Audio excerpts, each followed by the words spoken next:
Waziri wa madini na uchumi wa majini Ali Hassan Joho ametaka viongozi wa pwani kuzika tofauti zao za kisiasa na kutimiza ahadi walizoweka wakati wa kampeni.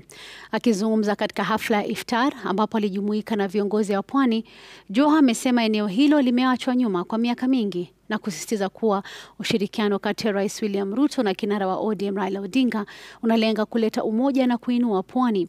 Joho amesema kuwa serikali pana sasa itahakikisha kuwa miradi ya maendeleo imetekelezwa.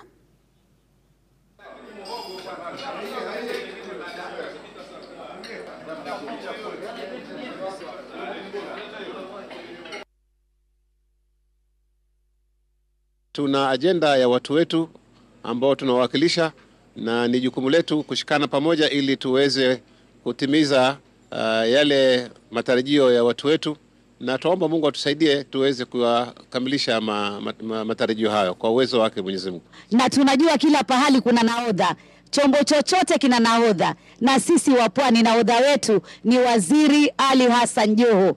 We want the bigger share of the cake 2027. We are not looking into being just invited into government, not just to work for the government. We want to be there.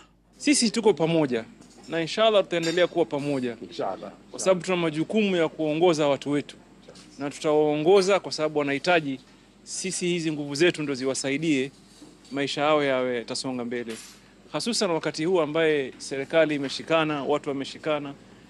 We have no excuse for whatsoever circumstances that we can't help our people today, because we have a say in government. Sio kama watu wetu hawasaidiki sasa, hawezi kusaidika tena.